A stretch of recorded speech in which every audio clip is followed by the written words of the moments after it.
Hai guys, hari ini kita bakalan lanjutin baca buku Sebuah Seni Bersikap Bodoh Amat halaman 49 atau bab 3. Judulnya Anda Tidak Istimewa. Oh ya, sebelumnya ini hujan, jadi tolong dimaklumi kalau misalkan banyak noise. Oke, without any further ado, kita masuk. Bab 3. Anda Tidak Istimewa. Saya pernah mengenal seorang pria, sebut saja Jimmy. Jimmy punya berbagai lini bisnis yang sedang berjalan. Kapanpun, jika Anda bertanya apa yang sedang dikerjakan, dia akan menyebutkan dengan cepat beberapa nama perusahaan yang berkonsultasi dengannya. Atau, dia akan menjelaskan sebuah aplikasi kesehatan yang sedang dia carikan investor murah hati agar mau menanam saham. Atau dia akan berbicara mengenai beberapa acara amal di mana ia didaulat menjadi pembicara utamanya. Atau bagaimana dia memiliki gagasan tentang suatu jenis pompa gas yang lebih efisien yang membuatnya menjadi miliarder.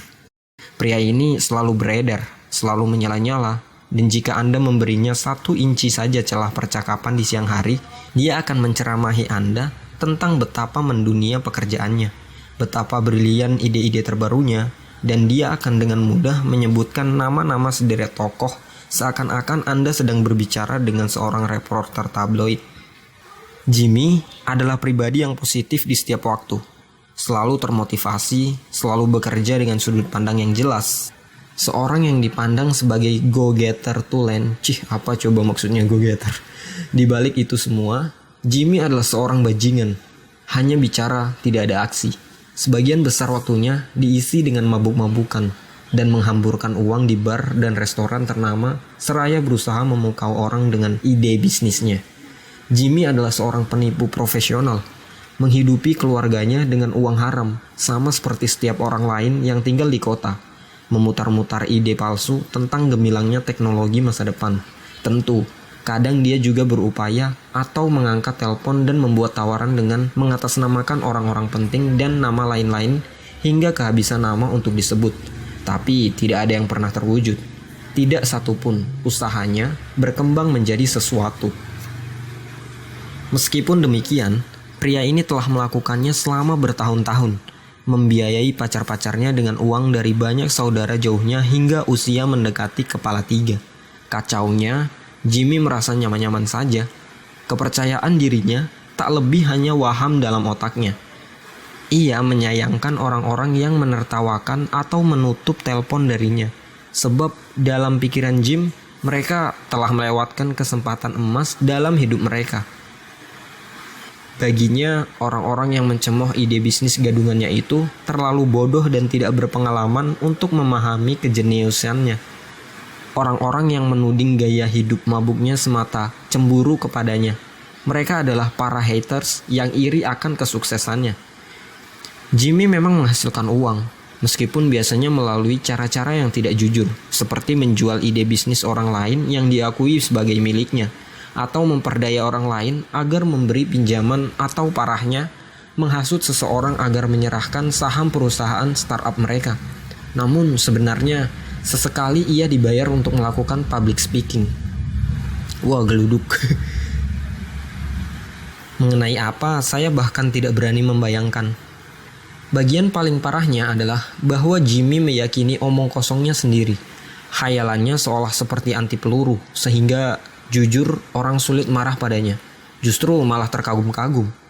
Di era 1960-an, meningkatkan penghargaan diri, berpikiran dan berperasaan positif tentang diri sendiri sangat ngetren di ranah psikologi. Penelitian menemukan bahwa orang-orang yang menilai dirinya tinggi pada umumnya menunjukkan kinerja yang lebih baik dan membuat lebih sedikit masalah. Banyak peneliti dan pembuat kebijakan pada saat itu sampai pada keyakinan bahwa meningkatnya penghargaan diri penduduk dapat menuntun pada beberapa keuntungan sosial yang nyata. Kejahatan yang semakin menurun, catatan akademik yang semakin membaik, lapangan pekerjaan yang semakin luas, defisit anggaran yang semakin rendah. Sebagai hasilnya, di awal dekade berikutnya, 1970-an, praktik penghargaan diri mulai diajarkan oleh para orang tua, ditekankan oleh para terapis, politisi, dan guru, serta dilembagakan dalam kurikulum-kurikulum pendidikan. Great Invasion, kelas pemongkokan, sebagai contoh. Diselenggarakan untuk membuat anak-anak yang prestasinya kurang maksimal tidak terlalu merasa kecewa dengan rendahnya pencapaian mereka. Penganugerahan penghargaan atas partisipasi mereka beserta trofi palsu diciptakan untuk serangkaian kegiatan yang tak terlalu menarik dan mudah ditebak. Anak-anak diberi pekerjaan rumah yang konyol, seperti menuliskan semua alasan mengapa mereka adalah pribadi yang istimewa, atau 5 hal yang paling mereka sukai tentang diri mereka. Pastor dan pendeta berkata, meyakinkan seluruh jemaat bahwa setiap dari mereka adalah istimewa di hadapan Tuhan dan ditakdirkan untuk menjadi lebih, tidak sama seperti orang kebanyakan. Seminar bisnis dan motivasi mengatakan berulang kali mantra paradoks yang sama. Setiap dari antara kita dapat menjadi luar biasa dan teramat sukses. Namun bergantilah generasi berikutnya, dan terbacalah sebuah data yang berkata, tidak ada dari kita yang istimewa. Ternyata sekadar merasa bahagia atas diri Anda sendiri tidak berarti apa-apa. Kecuali jika Anda memiliki satu alasan yang bagus untuk merasa bahagia atas diri Anda sendiri.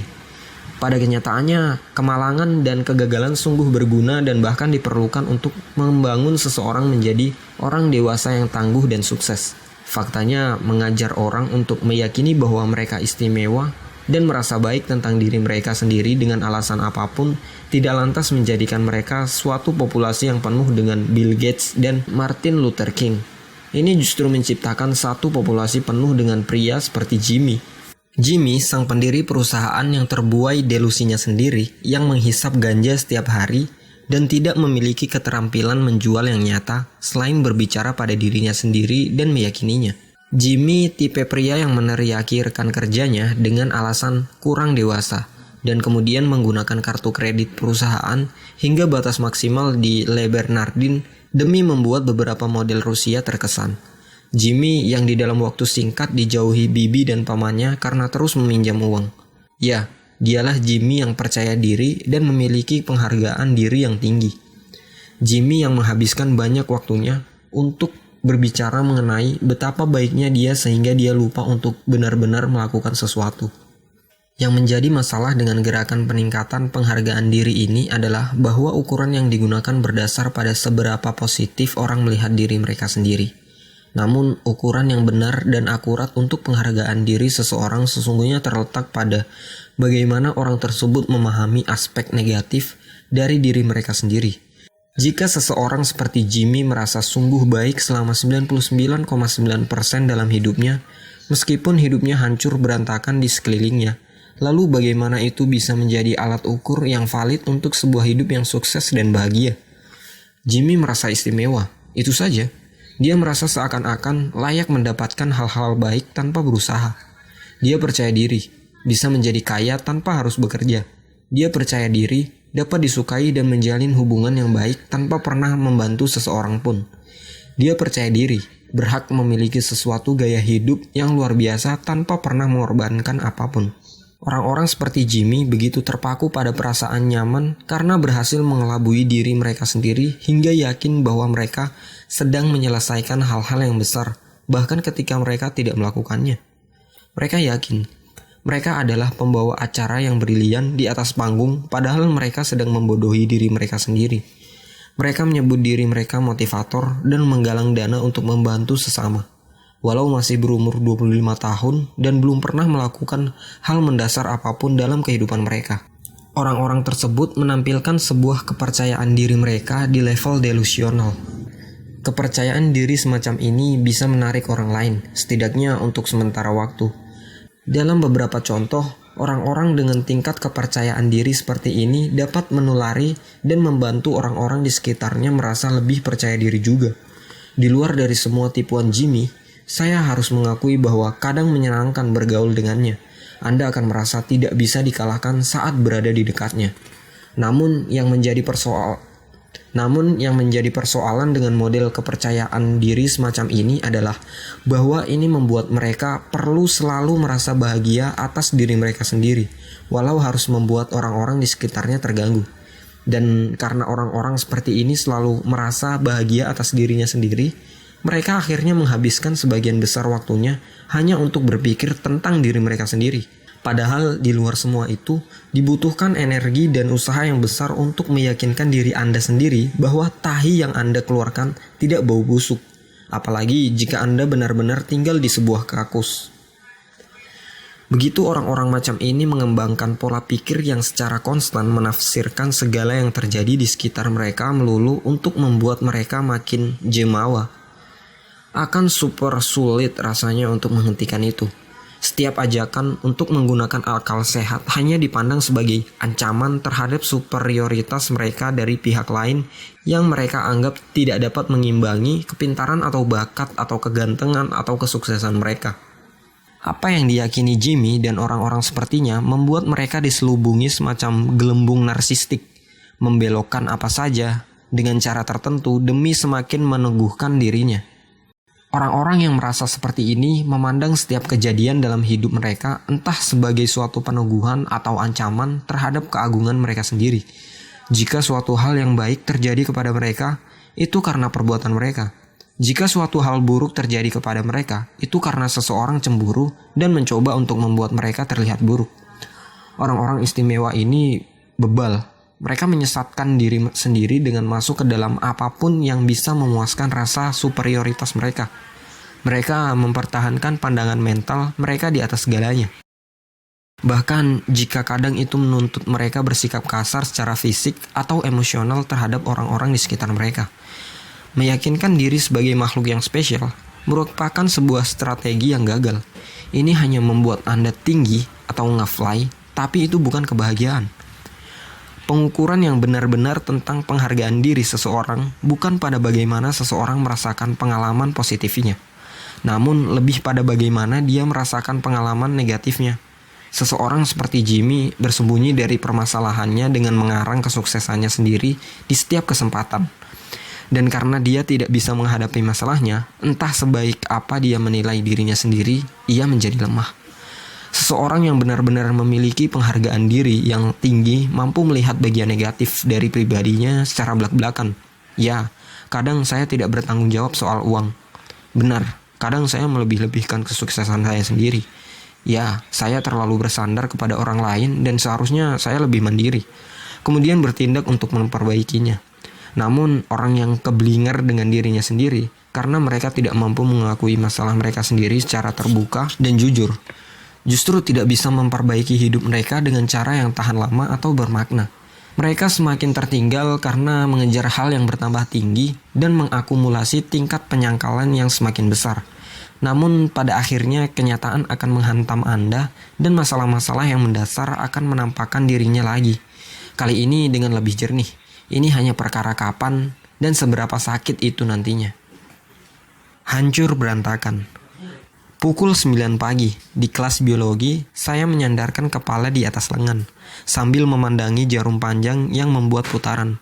Bunyi tik-tok muncul dan tenggelam bergantian dengan penjelasan guru yang membosankan mengenai kromosom dan mitosis. Seperti anak berusia 13 tahun lain yang terjebak dalam suatu ruang kelas yang dipenuhi murid. Diterangi lampu pijar, saya bosan. Terdengar pintu diketuk. Pak Pris, kepala sekolah, melongok ke dalam. Permisi mengganggu. Mark, bisakah kamu keluar dengan saya sebentar? Oh, dan bawa barang-barangmu. Aneh, pikir saya. Biasanya anak-anaklah yang disuruh menemani kepala sekolah. Jarang kepala sekolah datang menemui mereka. Saya meraih barang-barang saya dan meninggalkan ruangan. Lorong sudah sepi. Ratusan loker berwarna kuning kunyit seperti membentuk cakrawala. Mark, bisa antar bapak ke lokermu? Tolong. Tentu, jawab saya, sambil ngeloyor seperti siput menyusuri lorong, bercelana baggy, rambut acak-acakan, dengan t-shirt Pantera yang kebesaran dan sebagainya. Kami sampai di loker saya. Tolong buka, kata Pak Pris. Dan saya pun mengerjakannya. Dia melangkah di depan saya dan mengambil jaket saya. Tas olahraga saya, tas punggung saya, semua isi loker kecuali beberapa buku catatan dan pensil. Dia mulai berjalan menjauh. Tolong ikut dengan saya, ujarnya. Tanpa menengok ke belakang, saya mulai merasa tidak nyaman. Saya mengikuti ke kantor, di sana dia meminta saya untuk duduk. Dia menutup pintu dan menguncinya. Dia berjalan ke arah jendela dan mengatur tirai agar tidak terlihat dari luar. Telapak tangan saya mulai berkeringat. Ini bukan pertemuan dengan kepala sekolah yang biasa. Pak Pris duduk dan dengan tenang menggeledah barang-barang saya, memeriksa kantong-kantong, membuka setiap resleting, mengebaskan baju olahraga saya, dan membiarkannya tergeletak di lantai. Tanpa memandang saya, Pak Pris bertanya, "Kamu tahu apa yang saya cari, Mark?" "Tidak," jawab saya. "Narkoba." Kata tersebut nyaris membuat jantung saya copot. Narkoba? Saya mendadak gagap. Jenis apa? Dia menatap saya dengan tajam. "Saya tidak tahu. Kamu punya jenis apa?" Dia membuka salah satu binder dan memeriksa kantong-kantong kecil untuk pena. Keringat saya bermunculan seperti jamur tumbuh di musim hujan, menyebar dari telapak tangan saya ke lengan dan sekarang ke leher. Kening saya berdenyut karena derasnya darah yang mengalir ke otak dan wajah saya. Seperti kebanyakan anak berusia 13 tahun yang baru saja dituduh memiliki narkoba dan membawanya ke sekolah. Rasanya ingin melarikan diri dan bersembunyi. "Saya tidak tahu apa-apa yang sedang Bapak bicarakan." Saya memprotes. Kata-kata saya terdengar jauh lebih buruk dari yang saya kira. Saya merasa sepertinya sekarang ini saya harus terdengar meyakinkan. Atau mungkin tidak. Mungkin sebaiknya saya terdengar ketakutan. Apakah pembohong terdengar ketakutan atau meyakinkan? Mau seperti apa suara yang keluar? Saya selalu ingin terdengar seperti kebalikannya. Malah, karena kurangnya komponen kepercayaan diri, ketidakpercayaan diri tentang suara saya yang terdengar kurang percaya diri, membuat saya semakin kurang percaya diri. Sial, lingkaran setan itu lagi. "Kita lihat saja nanti," ujarnya. Memalingkan perhatian ke tas punggung saya yang terlihat seperti punya ratusan kantong, setiap kantong terisi dengan barang-barang konyol khas remaja. Bolpoin warna, lembar catatan yang dibagikan di kelas, CD lagu awal 90-an dengan wadah yang retak, spidol cepat kering, dan buku gambar usang yang hilang separuh halamannya, debu seperihan kain, serta kotoran yang tertumpuk selama masa-masa SMP saya yang gila. Peluh saya bergerak dengan kecepatan cahaya, karena waktu seolah memanjang dan melebar sendiri. Sehingga detik-detik yang berlalu di jam kedua biologi pukul 9 pagi tersebut sekarang terasa sangat lama seperti di zaman Paleolitik. Dan saya pun tumbuh dan sekarat di setiap menit. Hanya ada saya dan Pak Pris dan kantong tas punggung saya yang seakan tak berdasar. Suatu saat di zaman Meseolitik, Pak Pris pun selesai memeriksa tas saya. Karena tidak menemukan apapun, dia terlihat bingung. Dia membalikan tas saya dan isinya berceceran di lantai kantornya. Sekarang gantian, dia yang berkeringat. Bedanya, jika saya penuh rasa takut, dia justru penuh amarah. "Tidak bawa narkoba hari ini, ha?" Dia mencoba terdengar biasa saja. "Tidak, begitu pula saya." Dia menyebar barang-barang saya, memisahkan setiap benda, dan membentuk tumpukan-tumpukan kecil di sebelah alat gym saya. Jaket dan tas punggung saya sekarang terbaring kosong dan tak berdaya di pangkuannya. Dia menghela napas dan menatap dinding, seperti kebanyakan anak berusia 13 tahun yang terkunci dalam suatu ruang bersama seorang pria yang dengan kalap melempari barang-barangnya ke lantai.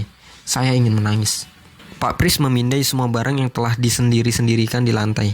Tidak ada yang haram atau ilegal, tidak ada narkoba, bahkan tidak ada apapun yang melanggar kebijakan sekolah. Dia menghela napas lagi, kemudian mengempaskan jaket dan tas punggung ke lantai. Dia sedikit membungkuk dalam posisi duduknya, kemudian menyandarkan siku ke lututnya, membuat wajahnya setinggi wajah saya. "Mark, saya akan memberimu satu kesempatan terakhir untuk mengatakan yang sebenarnya. Jika kamu jujur, semua ini akan menjadi lebih mudah. Jika ternyata kamu berbohong, ini akan menjadi lebih buruk." Seolah menyambut aba-aba, saya menelan ludah. "Sekarang katakan yang sejujurnya," Pak Pris mengomando. "Apakah kamu membawa narkoba ke sekolah hari ini?" Dengan melawan air mata yang hampir jatuh dan teriakan yang tertahan di tenggorokan, saya menatap balik wajah orang yang menyiksa saya. Dengan nada membela, mati-matian berusaha lolos dari horor remaja, saya berkata, "Tidak, saya tidak punya narkoba. Saya sama sekali tidak tahu apa yang Bapak bicarakan." "Baiklah," katanya, menunjukkan tanda menyerah. "Saya rasa kamu bisa mengambil barang-barangmu dan keluar." Rupanya dia masih berusaha untuk terakhir kalinya melayangkan pandangan ke tas punggung yang kempes, teronggok seperti janji yang diingkari di lantai kantornya. Sambil lalu dia meletakkan satu kaki ke atasnya. Menginjak ringan, benar-benar sebuah upaya terakhir.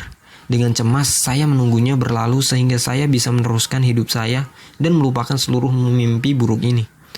Namun, kakinya berhenti pada sesuatu. "Apa ini?" tanyanya, mengetuk-ngetuk dengan kakinya. "Apanya yang apa?" balas saya. "Masih ada sesuatu di sini." Dia mengangkat tas dan mulai merasakan sesuatu di sekitar bagian bawah tas. Sontak ruangan tampak kabur. Semua terasa berputar. Ketika masih muda, saya termasuk anak yang pandai. Saya mudah berteman, tapi saya bengal.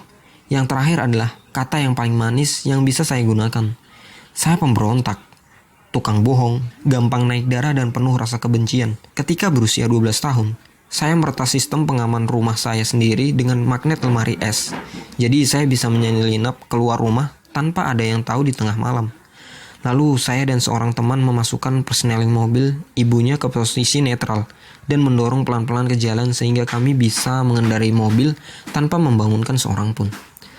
Saya sengaja membuat tulisan tentang aborsi karena saya tahu guru Inggris saya adalah seorang Kristen konservatif garis keras. Lain waktu, saya dan seorang teman lain mencuri rokok ibunya dan menjualnya ke anak-anak lain di belakang sekolah. Dan saya juga memotong bagian bawah tas punggung saya, lalu menyulapnya menjadi kantong rahasia untuk menyembunyikan ganja. Kantong tersembunyi yang sama ditemukan Pak Pris setelah menginjak narkoba di bagian bawah tas saya. Saya telah berbohong, dan sesuai janjinya, Pak Pris mengambil tindakan serius. Beberapa jam kemudian, seperti kebanyakan anak berusia 13 tahun yang diborgol di kursi belakang mobil polisi, saya mengira hidup saya telah berakhir. Dan benar-benar semacam itu, orang tua saya mengurung saya di rumah. Saya tidak boleh menemani teman-teman saya dalam waktu yang tidak bisa ditentukan. Sejak dikeluarkan dari sekolah, saya terpaksa bersekolah di rumah di sisa tahun ajaran itu. Ibu saya menyuruh saya potong rambut dan membuang semua baju Marilyn Manson dan Metallica. Yang bagi remaja di 1998, ini sama dengan dihukum mati dengan cara yang menyedihkan. Ayah saya menyeret saya ke kantornya di pagi hari dan memerintahkan saya untuk memasukkan berkas-berkas selama berjam-jam. Begitu homeschool berakhir, saya dikirim ke sekolah-sekolah Kristen swasta yang kecil, di mana, dan ini tidak akan mewujudkan Anda, saya tidak kerasan. Oke teman-teman, sampai di halaman 61 dulu. Saya usahakan untuk selalu konsisten bikin videonya, cuman kadang banyak distraksi kayak motor dan suara-suara musik itu di luar, banyak yang setel musik, jadi ya begitulah.